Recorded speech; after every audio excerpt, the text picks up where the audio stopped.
I'm Laura Moffatt and I'm Director of Art and Christianity. And I'm Tyler Rollins, the Executive Director of Foundation for Spirituality and the Arts.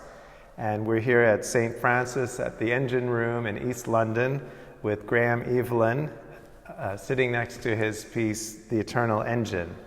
So we wanted to just start off, Graeme, just asking you kind of how this came about and what maybe you could describe a bit of the iconography behind us. Okay, right. How do I start? I'll start off about how it came about. I've had a reputation of making works in sanctuaries, and it's directly from the back of working in Bristol, working on a work that is called the Reconciliation Redos. And I received the attention of this work happening from the architect at Bristol, and he suggested you should go for this. And I thought to myself, some big name artist has already got this, but I had such a great relationship with the canon of Bristol, and I thought that the diocese would value me coming in, just to give them my point of view as an artist working in sacred spaces. I had no idea that I was going to get this gig at all. So it was a commission process. Yeah, it was a commission process, but I thought a work of this size and magnitude in London, a brand new church, I haven't made a church in London for 50 years. I thought, there's no way I'm getting this, no way. But at least I can go there and give them my point of view about how you work with an artist in a space like this. And I did it almost as a favour and as a gratitude for Canon Tim Higgins, because he commissioned me, and we had this long process of doing with Reconciliation Redos, and I thought it would be valuable to London Diocese to get my point of view. So I'll go along to the interview and I can walk away and go, well, I did this for Tim, and I can walk away. And I was astonished that they actually gave me the responsibility to make a work like this, because the brief was really interesting. He said at the top of the brief, we'd like the artist to create a new image for God, and I didn't know what that meant. So I wanted to find out, what does that mean, a new image for God? And it was a community space, I talked lots about the history of Tottenham Hale, especially going back on the origins of the 2011 London riots, which began when a young man was shot by police, and it created a kind of avalanche of kind of copycat riots all around UK. It started just opposite. And so the London Diocese then sent a mission here in order to essentially, they wanted to do their part on the epicenter of the riots. They created a mission to come here. And so this is the sum total of that endeavour, was to create a reconciliation around this area. Maybe you could say a bit about just the context of the buildings around us. Oh, right, okay. So Hale Village, Tottenham Hale, for years it's been one of those deprived areas. It had lots of kind of estates around here that had issues. That's the reason why it fermented into the London riots, as drug misuse, that kind of thing, deprivation, a huge immigrant community here. It's changed quite a lot now. It's a completely different place now. But back then, and even when I was starting to work, it was the gestation of it starting to develop. Lee Valley Properties, they own a lot of the buildings around there, the apartments, and they started a building here. And the guy who runs that, he was deciding whether, what can I put here? I'll have I could put a supermarket here. I could put various kind of businesses and things like that. But his group was determined to have a community centre here. It's quite unique for London developers to think like that, because usually they'll just go, okay, the London Mayor's office wants us to put 20% of social housing. Let's give them that, keep them sweet, and we'll just build our £1 million kind of apartments. But they wanted to, they went out of their way to make sure that there was a community hub here. So they learnt of the mission that the London Diocese were already doing, and they went into partnership with the London Diocese and said, you guys have a mission here, would you like a church in community hall? So it was a process or a context of kind of renovation, renewal, reconciliation, and that's sort of the spirit of what you were thinking of when you developed it. Well, that was the spirit of what Lee Valley was interested in, what the priest and their community was interested, and what they together said they want from the London Diocese. And the Bishop of London, that's it, yeah, Richard Charteris. This was one of his babies. This was his baby.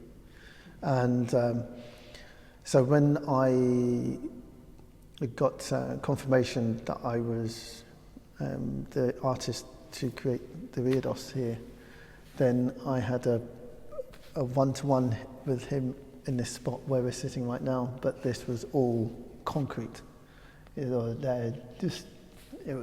was just all scaffolding and just dust and grey dust everywhere. And I remember having this long conversation about God and the universe and wonder and mystery and things like that, which, because I wanted to talk about the new image for God, and I wanted his take on it, since it was his baby. I wanted his take on what wonder and mystery was, and all this new image. I remember him saying, quite a funny conversation, he said, well, the main competition to the church is Harry Potter and Star Wars. And I think he's talking about these kind of meta-narratives that have taken over the one of the central narratives of Western civilization, which is Christianity. And he said, well, that's the challenge that we have, these new narratives that are taking over, which kind of more when you get into Star Wars and Harry Potter, you know that there's a Christian undertone to it. But it's not so obvious unless you kind of go into it. There's quite a cosmic vision here that we see, and it's sort of, a new way of conceiving of the Trinity. Yes. So how did you determine these sort of new icons that you're creating? Well, it's funny. This is originally they were 12. I drew 12 of them.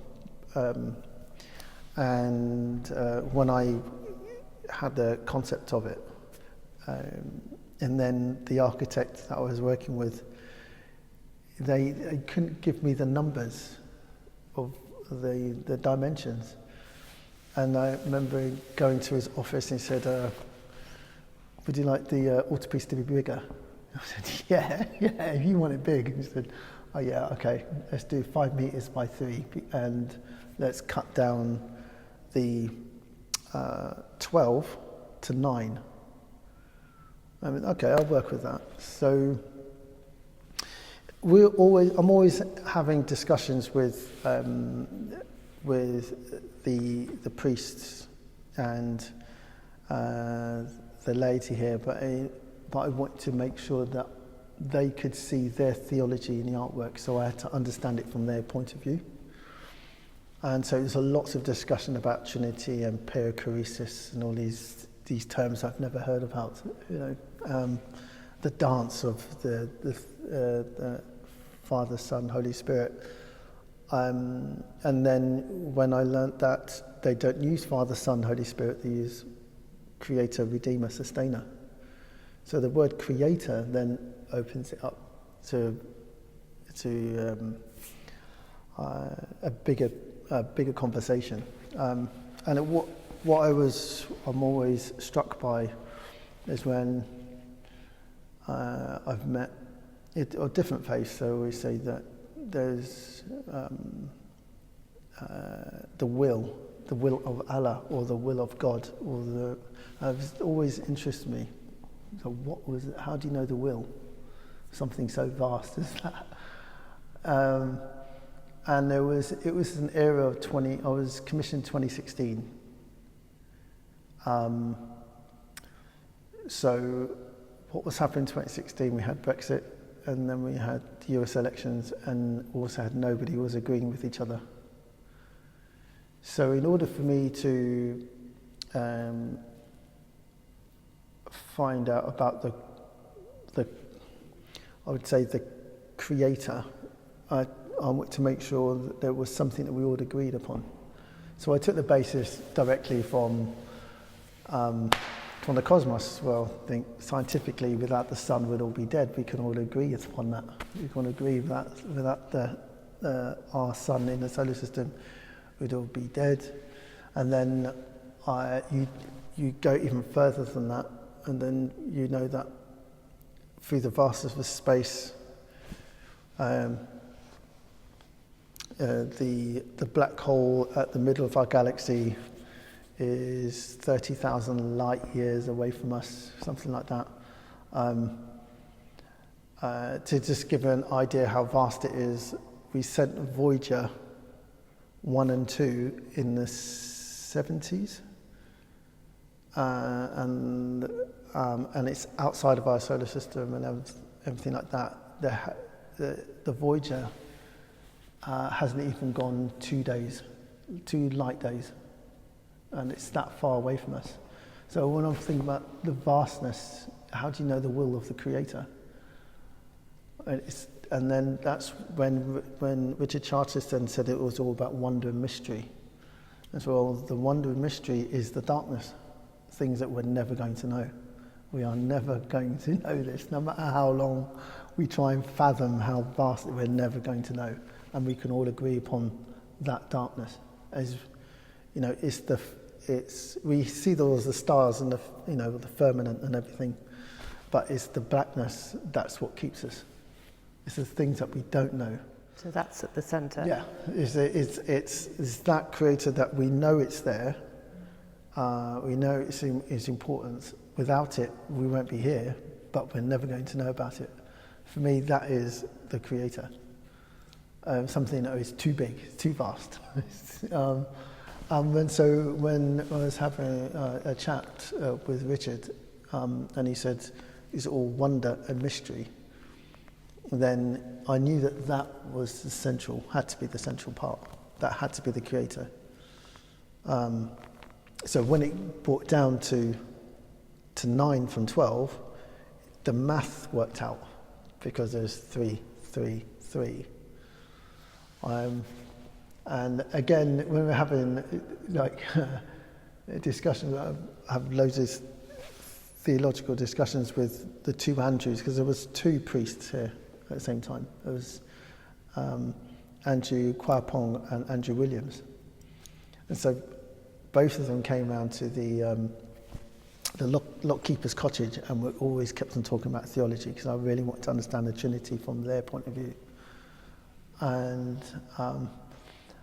I had the drawings, and that that was on the table as a drawing. This one here, 'cause that's the creator, the redeemer, the sustainer. But when I originally drew that work, it was actually I drew it upside down.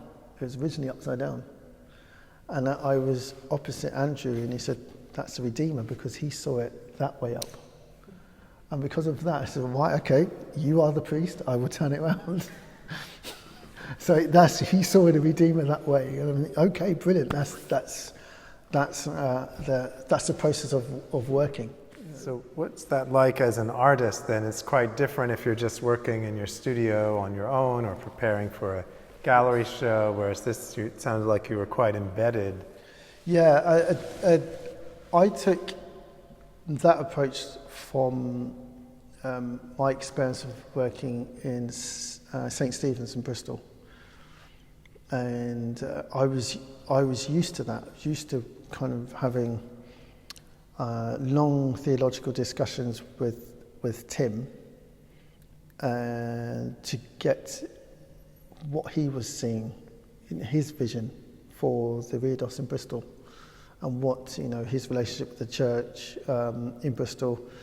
And you also met with a lot of different communities. Yes, and different communities. So I'm obviously I want to make sure that I hold on to my artistic integrity.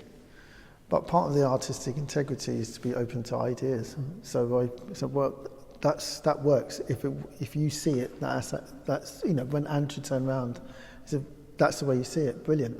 So that's part of my practice. I'm not an artist who's parachuted in and I'm going to drop a piece of work into a sanctuary. I wasn't used to that. That wasn't my experience.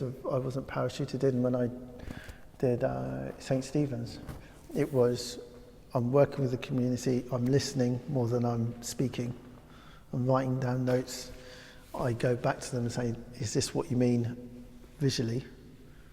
The conversation we had. So, like for example, I had a conversation with Tim about he wanted to introduce me to the challenges of the church, of modern Christianity, and I wanted to learn the challenges of what it is to be a modern church. And he said, well, there is this concept called Christus Rex versus Christus Victor. So we had this long conversation about what Christus Rex versus Christus Victor is. And obviously I'm a British Jamaican, I'm a Buddhist, I have no idea about this.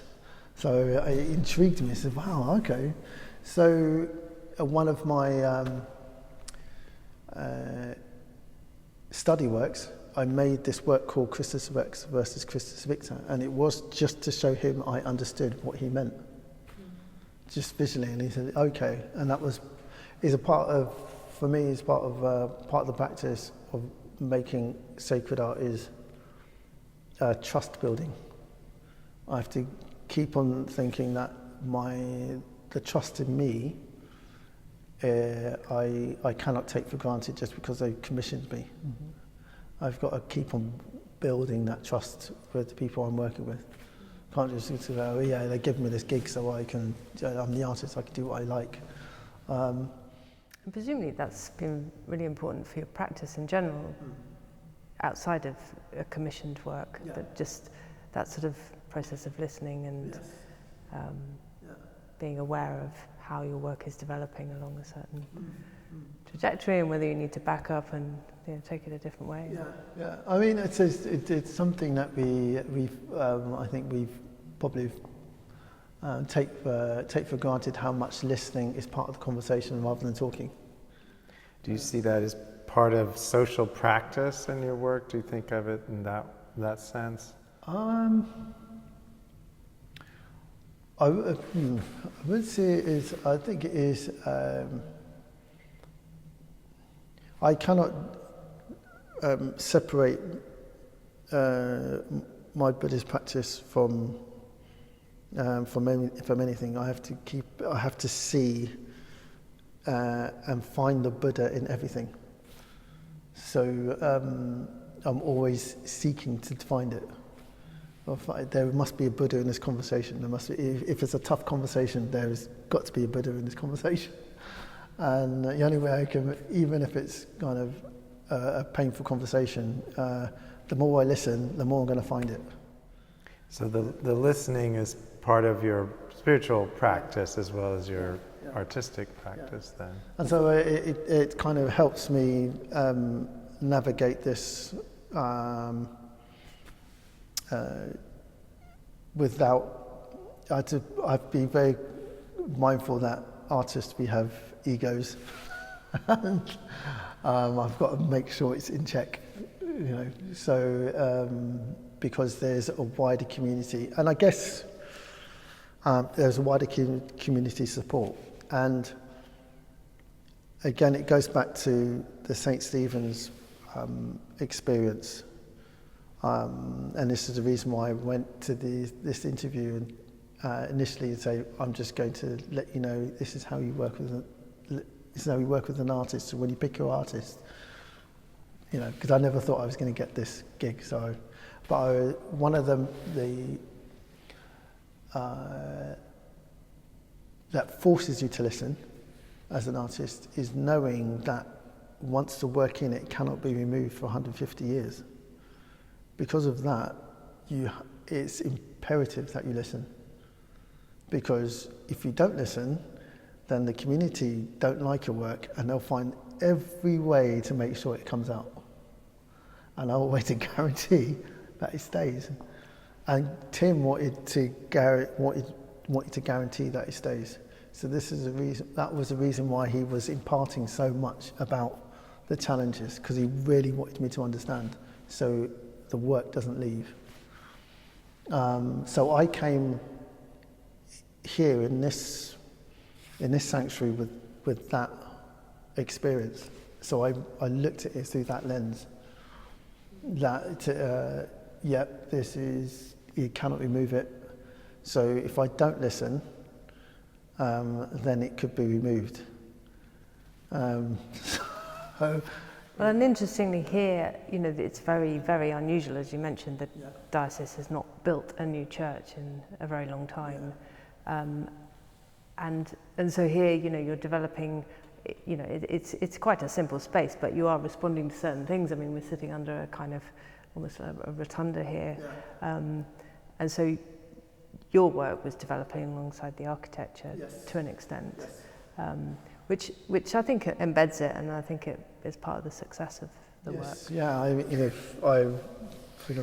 work that I'm currently commissioned in Charleston, one of the first questions I was, so who's the architect? Can I get in touch with the architect? Have you done plans for it? And I really want to have a relationship with an architect. Because I was used to the relationship with architects in Stevens. I was used to the relationship here.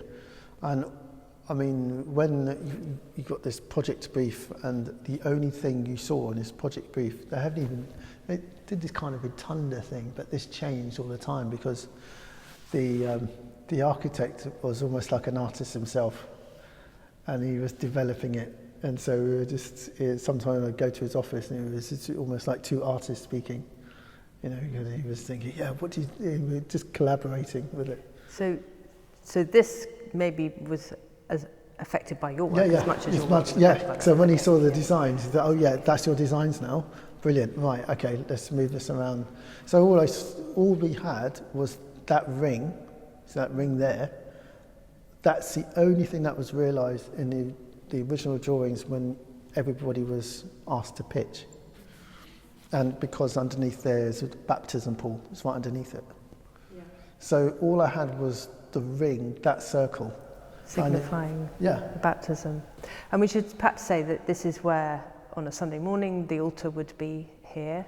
Yes. And of course, circular forms remind us of certainly of the host and the bread and the wine.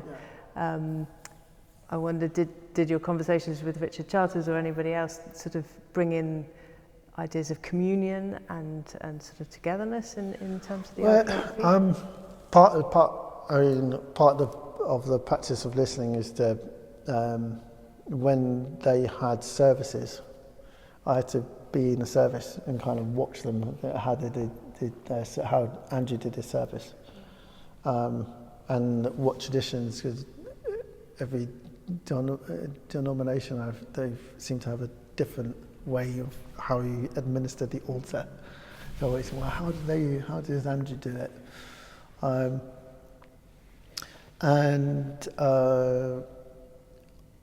I think when the circles, I mean, the circles came up, I knew that was one strong motif I had to use because of that, because of the ring.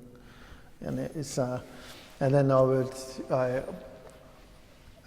both Andrews will talk about the significance of the circle. What does that mean in Christianity, circle? So we're to understand that concept from their point of view. And then as I'm sketching, I'm kind of informed by synesthesia, then all this is music. And then from that, then I sort of break it down and the forms how they come in here at the moment. But what I was really inspired by was the story of the journey of the community here. And because they knew my work and because about the stations, and I'm used to there's a journey. So I took the comic book format again, so there's a journey here.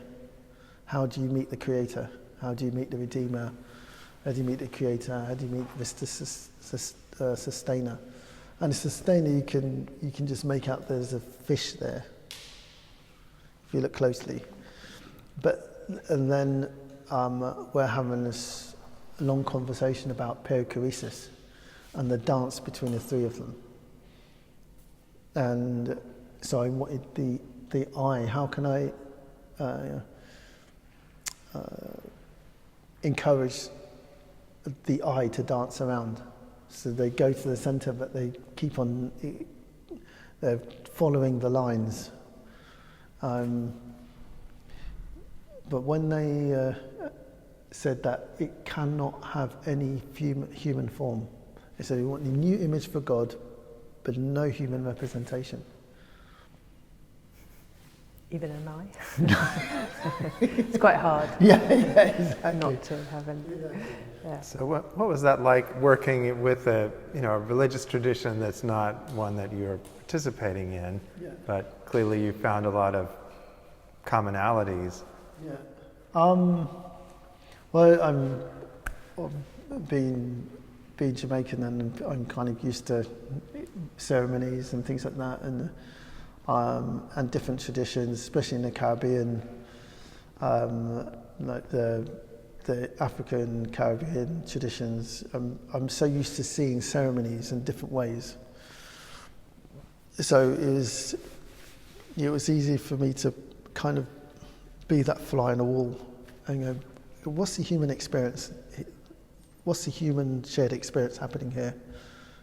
Everyone's agreeing on this experience, and I just get fascinated by that. It really does fascinate me.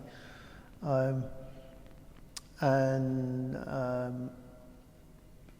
then the challenge is fomenting a visual representation of that community. What does it look like to them? So that's the reason why I had to be there, so they could see me in a non-judgmental way, just being part of their ceremony. And so I'm listening to them, sometimes join in with the songs if I thought the songs were good. I'd join in with them. And then it becomes a trust, and I get their point of view of what they see images, and they're having discussions about the cosmos and what is God for you in the cosmos and things like that. So all of that informs the work, and I go back and write down the quotes, and I have the quotes in the studio that I was given, and so it reminds me where I'm always connected to the community. And then kind of filtered through your own vision as well. And did you get a sense of maybe what people might have learned or experienced from your work, from your own, obviously, very unique way of doing it, even though it's taking into account their needs as well? Again, it goes back to the experience I had at St. Stephen's. There's the community and how they experience the work, and there's the individual. And for St. Stephen's, because it was such a big deal for the city, in this particular church, there was loads of these conversations, different narratives, everything else. Then I was actually inspired. What inspired me the most was seeing the Alcoholics Anonymous and Narcotics Anonymous who were using it, the space. And because I was working within the church, I would see these guys come in and they would sit in front of and we'd taken down the panels already, so there was nothing in front of them. And it was, for them, it was only about the space. And they were kind of preparing themselves to go into and kind of just let all this stuff come out. And it was inspiring to watch them come in as individuals. And I was watching them, and they were just like contemplating and getting the courage to walk in. And they walk in through the door and have meetings. So I was. I wanted to have a microcosm and a macrocosm. I wanted to see that when someone views the work like that, they can see the macro narrative, the big narrative, and how they fit into it.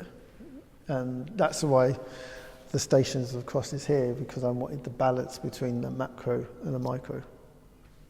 And so when you're just where the cameraman's sitting, right, he's actually in the sweet spot right now, right, where the cameraman is sitting now, because he can actually see the macro, and he can turn around and see the micro, and he goes, right, now that's my Christian experience. That's my faith experience. I'm not outside. The macro is not outside of me. The micro is within me. So I'm right in the middle. And so there was a community experience of the work, and there's an individual experience of the work, and I have to make sure that both of them are in balance, if that makes any sense. So at St. Stephen's, you would say they're in balance in the one work. Yeah. I think they are in yeah, with St. Stephen's, this it was slightly different, in fact, because it's a medieval church and they've got loads of different stuff around, other stuff going on, right? And so when I was making a work in St. Stephen's, I was thinking, there is that individual comes in. How can this work support that individual when they come in? Even and they've got loads of distractions around, like medieval ones, Georgian ones, Victorian ones. They've got the whole shebang in And I guess this space as well, since it's also used for community events, it will be not always a contemplative space, but more of an active space. And I guess this space gave me more license to think about the individual, and because there's hardly any distractions around, it's just that. So as soon as you walk in this space, you see it's all about the creator. In a sense, it creates the entire spiritual, religious feeling in the room. Otherwise, it's a fairly, I would say, neutral space, aesthetically, and I think just in terms of the energy you feel, whereas your work essentially is the room in terms of its use as a spiritual space. Well, looking back, I guess this was 8 years ago, just seeing it again or over and over, do you feel like you see new things or have a different feeling about it than when you were so embedded into the process? Yeah. Every time I come back here, I look at it and I think, how did I do that? Because it was a physically painful thing to create, because it was a short space of time of creating. You know, at least for St. Stephen's, it was a bit more dragged out. This one, This is people might not be able to see, but it's laboriously carved in quite a deep relief in some areas. So it's quite a physical process. Yeah, it's a very, very physical process, and I was quite thankful that Lee Valley then gave me this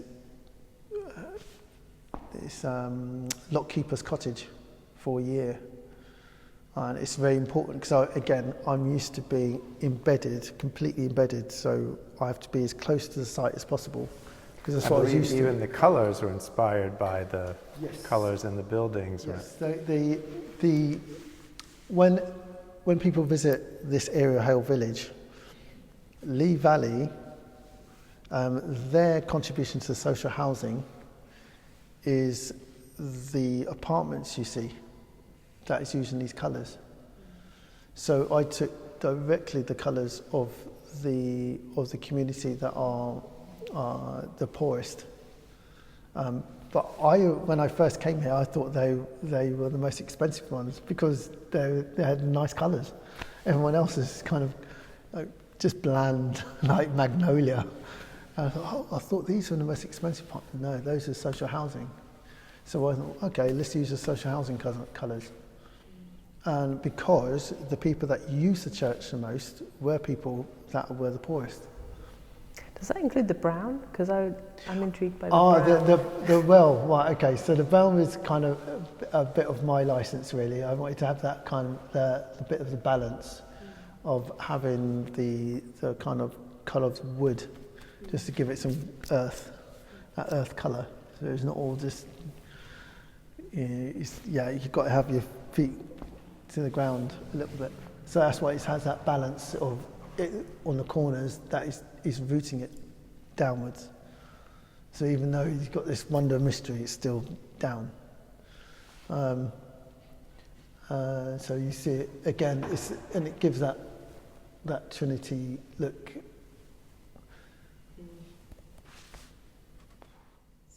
So how would you speak to other artists about the opportunities and the possibilities of sort of working in these kind of spaces? I think the opportunities for an artist to understand their own practice and the importance of their own practice when working space like this is palpable when they do it, because it forces you to step outside your comfort zone. If you're able to be able to listen to others, and importantly listen to yourself, listen to your own experiences while you're going through that, and make part of it. I mean, I've got nothing but gratitude to have an opportunity to work in spaces like this, because I know how much it enriches my own life and my own practice, my own faith.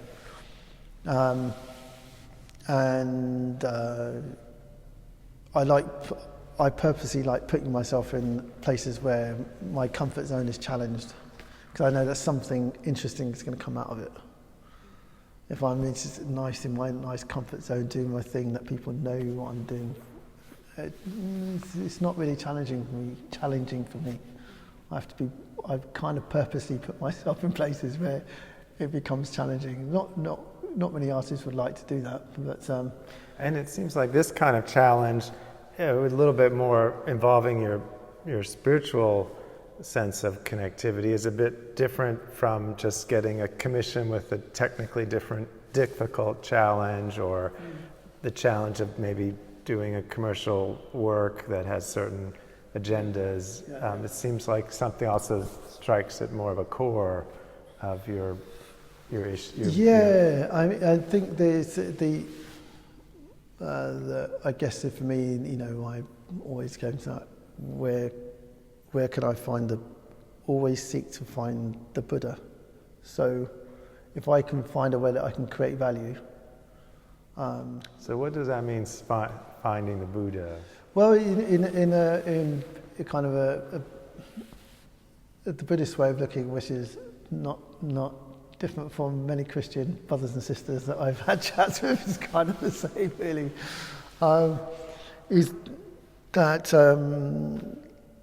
is what when I speak to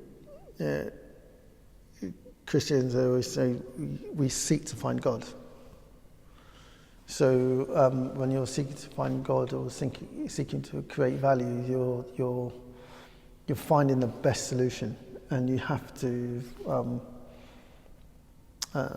So you're having a kind of a relationship with yourself about finding this.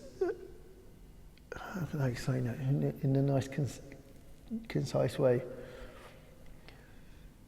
When you're seeking to find a Buddha, then you're looking for something that is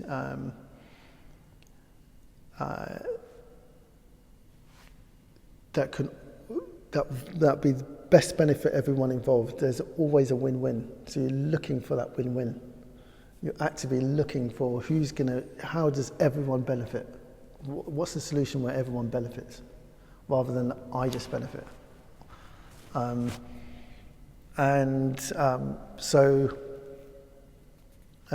everyone from any faith would understand that. So that's why it's easy for me to work in kind of Christian sanctuaries, because I'm speaking to like-minded people. We're having like-minded conversations. We said, okay, you seek to find God in things, I seek to find the Buddha in things. So you're going to the core, as opposed to focusing on certain dogmatic differences. Yeah. And you're seeking to find what you all agree upon. That's your first thing. It's like, because most of the conversations are, what are the differences? But there's more that links us than divides us. So it's kind of reminding, so okay, what links us? What's the human experience? So how can we create something that links us? And because I'm always very cognizant that a lot of people that walk into Christian spaces and sanctuaries are not Christians at all. And that is my experience of when I was in St. Stephen's. A lot of those guys who are NA, Alcoholics Anonymous, didn't turn up at Sunday. They really hardly ever turned up. But they went to that church, and sometimes they went to that church just to sit down and think, why, this is somewhere I can just have my thoughts. There's lots of people who use sanctuaries in the UK like that. From the experience of me working in them, I've noticed more people actually coming through the doors during the weekdays that just want a place where they can just think. Yeah, it's absolutely true. I mean, it's, I think it's even being called something like the quiet revival of churches. There's perhaps it's since the pandemic, or I think it goes longer back. Really, that there's some sort of spiritual need that we're not quite meeting at the moment in normal community. Exactly, because we've got these rectangles in front of us. We're always down here, and we've been distracted to almost to oblivion. And I think the pandemic actually changed a lot, because we had mirrors in front of us for 2 years, and we realised that we were looking for something bigger, and so. You mentioned meditation, I think, at some point, and obviously meditation is a big part of Buddhist practice. Would you say that some of the forms in the internal engine are are conducive for meditation? Was that a thinking? Yes. Again, there is. I was thinking about that sweet spot, and if I was to come in here and there was something going on big in my life, where would I sit? So I had to look at when I first came to this space. And then I thought, well, where's the spot where if I was contemplative, where would I sit? Where would I have that place where I can meditate? So when I found the spot, I think, okay, that's the central spot. How can I create this kind of, for want of a better word, a mandala that someone can look at and think, yeah, I can contemplate the Creator now. I've got time to contemplate something that's bigger than me, but that I'm a part of, but it's bigger than me, but I'm still a part of, and I've got to have that conversation. You need everyone needs a meditative space where they can at least contemplate that and see what's my place within this. So as an artist, that's what I'm here to create, that little meditative spot. So in a way, it's creating that, but also responding to the space. I mean, you could imagine if this were in a busy bar or cafe or airport, it would be a very different. Maybe people wouldn't look at it in the same way. No. Whereas here, there's a certain concentration that you might have. And that's the amazing thing. Is you're talking about how artists. This is one of the reasons why I speak to other artists. That, I've had this experience working in sanctuaries. You should really look into this because you've got a chance to create something that holds someone's attention, and you're just not walking past it all the time, and not, created this work for a purpose. It's not just eye candy. It's something that's going to make a big difference in someone's life. When you're making working in sanctuaries, if I was making a thing work for a bar, I'd get lots of money for it and everything nice like that. But I know that bar is not going to have funerals, weddings, christenings, baptisms. They're not going to have joyous celebrations and reflective funerals. It's not that space. When you're working in a space like this, you're always going, right, if there's a funeral here, how would this be a good backdrop to a funeral? How would this be a good backdrop to a joy of a baptism or a christening or a wedding? How is that work fulfilling its purpose? So there's a kind of site-specific nature to this, or yes, relating not just to the place, but to the uses that it would have. Yeah. I mean, it's no shame if someone commissioned me to do a work similar to this, and it was in a kind of a place that I would never see again. I'll never visit again. It'd be some £7 million apartment in Chelsea somewhere, and I would never see it again. But I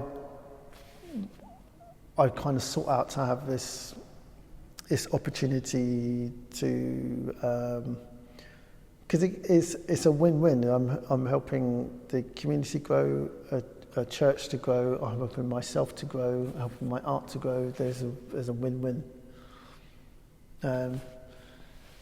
I could go for a win-win and just have a nice fat bank account, but it's there is a lot of value in making work for spaces like this, which an artist can tap into, which is far more rich than a fat bank account. That makes any sense? Sure. No. And how do you find that when you're speaking with, say, curators or people from the more art art world side of things when they're talking to you about, do you get much discussion about this sort of spiritual themes in your work, or how does that translate into the, let's just say, broader culture? That's a really interesting question.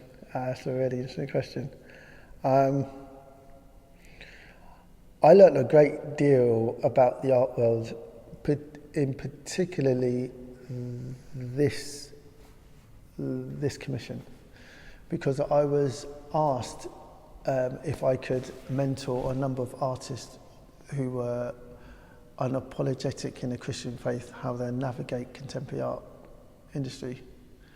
And I thought, yeah, okay, I've curated before and things like that for contemporary arts, stuff like this. So, yeah, I can just come and visit me at the studio. We'll have a chat about it.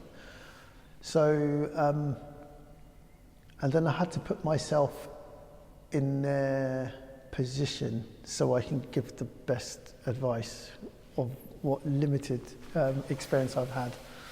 And then that's where I started to realise, wow, contemporary art is not really a tolerable place, actually.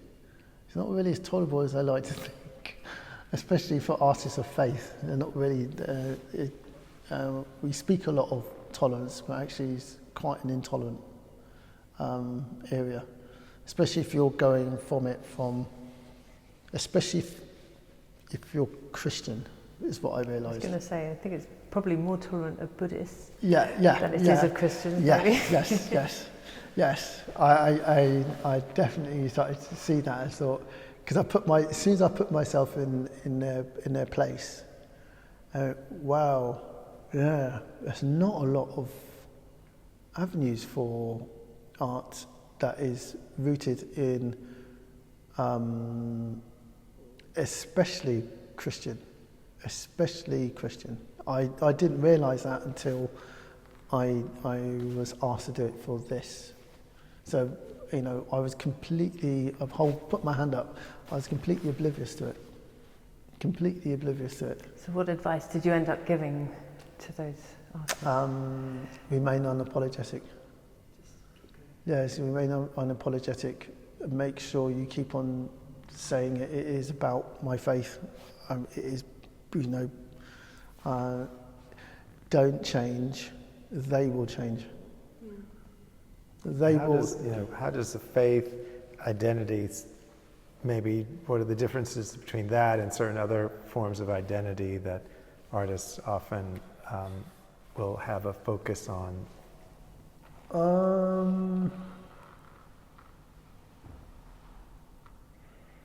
Well, I think, again, one of the positive things about the pandemic was it forced the people in those contemporary art spaces, they had a mirror up in their face as well. They had a big fat mirror in front of their face. And that's why I think it's slightly opened up a little bit more, because they didn't have the framework to talk about faith and art because they were busy deconstructing it all the time.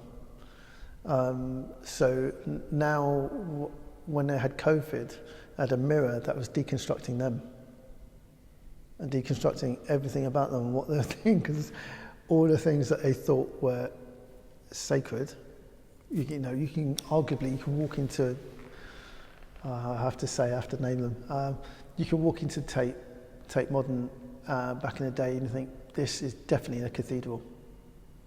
This is definitely a cathedral. It's a cathedral to that ideology, but it's a cathedral. And so I started from my experience here, it made me realise, there are different cathedrals then. I didn't realise that. That's why I put my hand up, because I was completely oblivious to it. It's only when I stepped into the shoes of a Christian artist, or an artist who happened to be Christian, so those places, institutions are cathedrals, but they have their bishops, and they have their laity, they have their liturgy. So you're saying since that, because that's a fairly well-known not cliche, but we talk about Tate Modern very often as a cathedral of art or whatever, cathedral for the masses perhaps.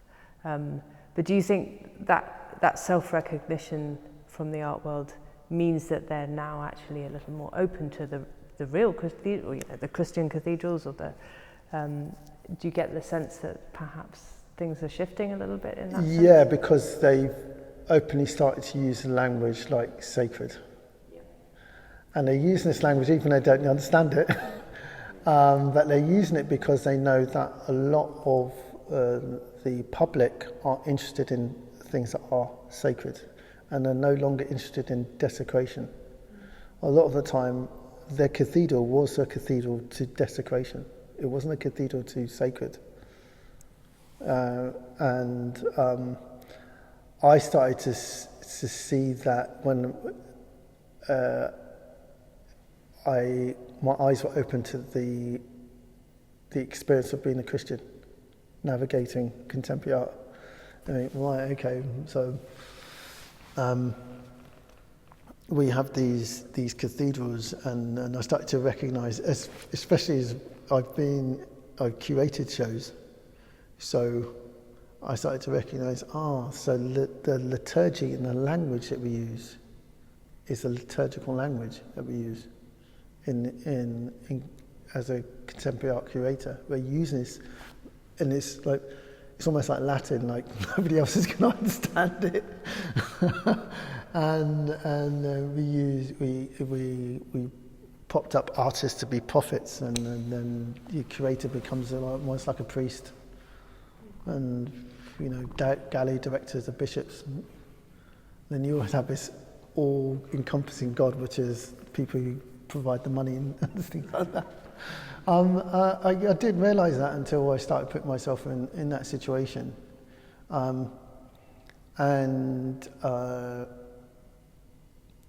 The encouragement I gave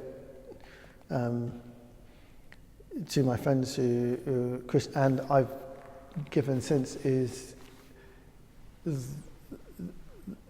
the public is waking up now, and they really want things that are real. They want. I was going to say, I think the key really is integrity. So you can still have integrity and be an openly Christian person who is an artist. Yes. I'm not going to use the phrase Christian artist because that gets very complicated. But you can be. I think that the chances for you now are better than they were, say, 10 years ago. If you're somebody that is doing that, then I still think there's I still think the bridges that need to be built and maintained. I think from the contemporary art side, they're building them. I think from the side of people of faith, rather than be distrustful of institutions that have kind of gone out of their way to kind of desecrate or and dismantle and things like that, we should maybe better that we kind of approach them with this hand and say, look, let's talk about sacred, let's talk about spirituality, let me hold your hand to it. It's a lot easier. We have a lot more things in common. Let's find those bridges, let's go there. Rather than, you've desecrated our icon, I'm not going to trust you and everything else. I think that's one of the reasons why, going back to encouraging artists to be involved in these spaces, is to do that work, is to gain the trust of sanctuaries, and say, how can my art be of service? And that's what this is really telling us too, that this is an opportunity that any artist could enjoy. Yeah, you don't have to be a Christian. You just have to have that integrity, as you say. If you've got, and I think it's what I found with the community because they want to trust me as the artist, and what they want to see is, okay, I'm committed. I've made myself vulnerable. In my faith, I've made myself consistent. I've had to put the discipline and sacrifice. Can I see that in you? But we, as artists, we take for granted that we do that all the time. We're always kind of being consistent in our practice. We have to make sacrifices to do it. There's so much things that kind of link us, our practice as an artist to being a practice as someone of faith, that once the community sees that and they go, right, yeah, we know that you're kind of going on the same path, and it's been open to both. I think that's down to the individual, really.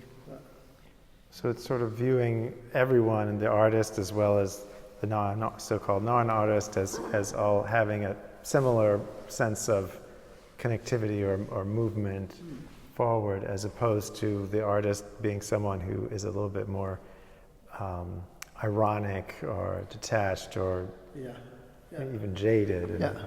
I mean, there's a market for everything. So if there's that irony and that kind of stuff, it's got a market and you can make a gig from it, no shame, you can do that.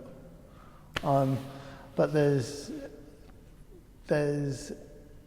increasing a number of artists who, especially after COVID, who now register their art as a spiritual practice, because it got them through that hard period. That's the only thing they had. That's the only thing they wanted to keep. And they realised that could be taken away. Right. Sometimes this seems to be thinking of it just in a very personal, somewhat isolated way. I think with your practice, though, you're also thinking about how to integrate that with a communal experience, even in the way you create work. Yes. Sometimes we can become very isolated in our sense of spirituality. What do you think is the role of a kind of communal expression of that? Wow. I can answer it from my own experience. I don't want to kind of, every artist does an individual thing, and I encourage them to keep on doing that. But I just wanted to see how much value can I create in a very short space of time I've got.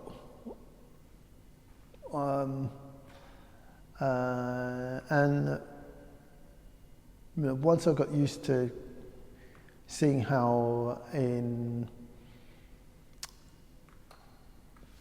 sacred spaces you can see it actually, how it's affecting another human being. And once you see that, when you see someone cry in front of your artwork and they're crying because of your artwork, and that changed my whole response to art when I did the Stations of the Cross. And for the first time I saw that in Lent, and I'd never been to anything Lent before, ever. And I saw that happen in front of me. And they were explaining why it resonated, why, that association. And there's people who were crying and they weren't even Christian. I mean, wow, that's the power of artwork. And it's getting that power because of the space it's in. Like, this wouldn't have as much power if it wasn't in this space. It has power because it's in this space.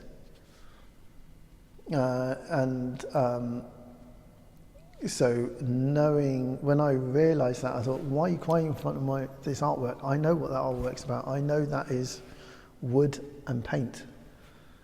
I know that's all it is. It's wood and paint. And I went out my time to watch every God film known to man to make this artwork. I've studied this. Why are you crying in front of it? And I realised, no, it's because of this, where it is this and the way it is, and how that person is kind of thinking, I'm in this cathedral. The priest is showing me, is telling me why the Station of the Cross is so important and I can reflect that. So it was like, I don't know, want of a better expression, it was like a perfect storm right there. Confluence of experiences, that's the bring one. them together. Yeah. That's art in churches at its best. I think that exactly that kind of moment that you describe, and I think this is a very different but a really wonderful space where we're seeing that at work as well. So, thank you so much for talking to us about it. It's been really enlightening, and long may this be here and be enjoyed by people.